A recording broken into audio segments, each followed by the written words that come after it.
Verset 1. Qui tu as devant toi. On pourrait aussi traduire, ce que tu as devant toi et ne te laisse pas aller à ton appétit, verset 2. Verset 2. Mets un couteau à ta gorge.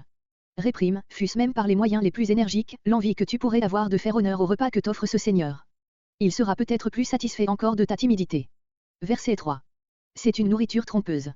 Ne te laisse pas prendre à cette hospitalité condescendante et peut-être intéressée. Comparez versets 6 à 8. Verset 4. Versets 4 et 5 double distique de 2 et 3 lignes sur la vanité de la poursuite de la fortune. Ton intelligence doit porter sur des objets plus dignes d'elle. Tu portes tes regards sur elle, littéralement, ton œil volerait-il vers elle. Ce qui indique le regard rapide, furtif. Car elle se fait des ailes plus rapides encore que tes yeux. Verset 6. Versets 6 à 8. 3 versets de 2, 3 et 2 lignes sur la réserve dont il est dangereux de se départir à l'égard de l'avare, même dans les moments où il veut paraître généreux. L'envieux, littéralement, mauvais d'œil, l'homme qui ne peut supporter la vue du bonheur d'autrui et qui lance des regards de déplaisir à celui-là même qui lui doit sa joie ou son bonheur. Comparez Proverbe 22.9. Verset 7. Littéralement, car tel il calcule en lui-même, tel il est. Il n'est pas ce qu'il paraît être, un homme généreux qui, par intérêt et par affection pour toi, t'invite à sa table. Au fond il est intéressé, si tu manges de bon appétit, il se trouvera lésé, ne pouvant retirer de toi ce que tu lui coûtes. Verset 8. Tu le rejetteras, dégoûté que tu seras d'avoir accepté cette nourriture trompeuse. Des propos agréables. Tu ne t'y laisseras plus prendre, à te mettre, avec un tel fourbe, en frais d'amabilité. Ceci est du comique du meilleur aloi. Verset 9. Ne parle pas aux oreilles du sot. Ce serait inutile. Parler au moqueur, plus avancé dans le mal, serait même dangereux, Proverbe 9.8. Verset 10. Verset 10 à 14 double distique. Pour 10, voir Proverbe 22.28. Verset 11. Leur vengeur, non pas celui de Lévitique 25.25, mais Dieu lui-même, Jérémie 50.34, Job 31.21-23. Verset 12. Ce verset, d'un contenu tout général, semble introduire une nouvelle série de maximes. Verset 13. Verset entre 13 et 14. Double distique qui rappelle Proverbe 13.24 et Proverbe 22.15. Éloge de la correction corporelle appliquée à temps, Proverbe 19.18. Tu délivreras son âme du sépulcre. Ici, comme dans Proverbe 14.32, Proverbe 15.24 et Proverbe 21.16, nous trouvons un acheminement à la croyance, vague encore, à un sort distinct qui attend les sages et les insensés. Verset 15. Verset entre 15 et 16. Dans Proverbe 22.15 la sottise a été présentée comme inhérente au cœur de l'enfant et ne pouvant en être expulsée que par des moyens énergiques. Ici l'enfant est exhorté à devenir sage pour son bien et pour la plus grande joie de celui à qui il en a coûté de le châtier. Verset 16. Mes entrailles, littéralement, mes reins, partie la plus secrète de la personnalité, siège des sentiments les plus profonds, des aspirations les plus vives, Jérémie 11.20, Jérémie 17.10. Tes lèvres. Je serai heureux si je puis te rendre tellement sage que tu puisses même ensuite attirer les autres au bien. Verset 17.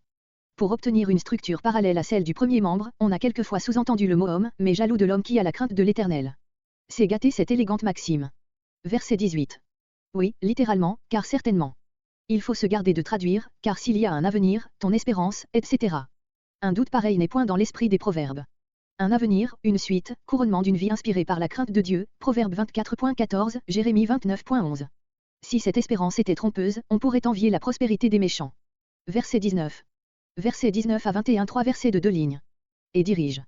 Littéralement, et dirige droit ton cœur dans la voie par excellence. Sur elle ne cheminent point ceux qui ont pour Dieu leur ventre et qui, appesantis par leurs excès, tombent dans la paresse et sont incapables de faire face à tant de dépenses. Verset 22. Comparez Lévitique 19.32. Verset 23. Ne la revends pas, dans la pensée qu'avec le prix qui t'en serait payé, tu pourrais acquérir un bien plus précieux encore. Comparez Proverbe 4.5 et 2 Timothée 1.6. La vérité procure 3 grâces excellentes, inestimables, Job 28.1-28. Verset 24. Verset entre 24 et 25. Comparez verset entre 15 et 16 et Proverbe 10.1. Verset 25. Ce verset indique la conclusion que le jeune homme doit tirer du verset 24. Verset 26. Verset 26 à 28 3 versets de 2 lignes. Appel pressant de la sagesse céleste. À mes voies et non pas à celle de la femme perverse. Verset 27. Un puits étroit, dont il est difficile de remonter, Proverbe 22.14. Verset 28. Elle aussi, est aux aguets. Voir Proverbe 7.12.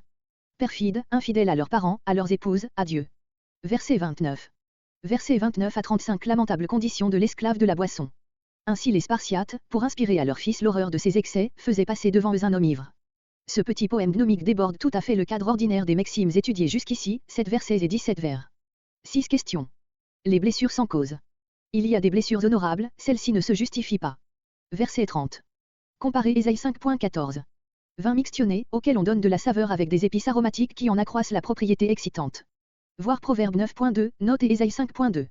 Déguster, sonder, approfondir. Il y a du sarcasme dans le choix de ce mot, qui est appliqué assez souvent à la recherche de la connaissance et de la vérité. Proverbe 25.2, Job 9.7, Psaume 139.1. On voit ces gens qui boivent coup sur coup, sous prétexte de scruter les qualités des vins qu'ils se sont fait servir.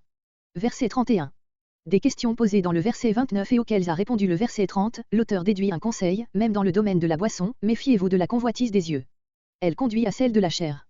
Et la convoitise ayant conçu, engendre, verset 32, la mort. Quand il est vermeil. On dit que le vin du Liban est d'une riche teinte dorée. Quelquefois on en rehausse encore la couleur par du safran. Et qu'il brille, littéralement, qu'il fait voir son œil, qui te fascinerait aisément. On pourrait aussi, se rappelant qu'en hébreu le même mot signifie œil et source, penser aux bulles qui s'élèvent parfois du fond de la coupe, comme si le vin jaillissait là d'une source. Verset 32. Basilic. Voir Ésaïe 11.8, note. Verset 33. Choses étranges. À cause du parallélisme, cette traduction est préférable à celle de « femmes étrangères ». Il s'agit des hallucinations du buveur. Chose déréglée. Comparez Proverbe 15.28.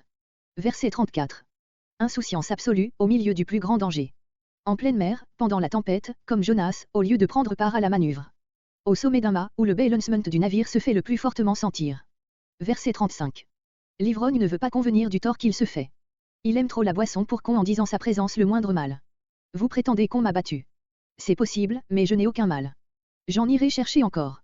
C'est tu ne leur portes point à boire. De La Fontaine.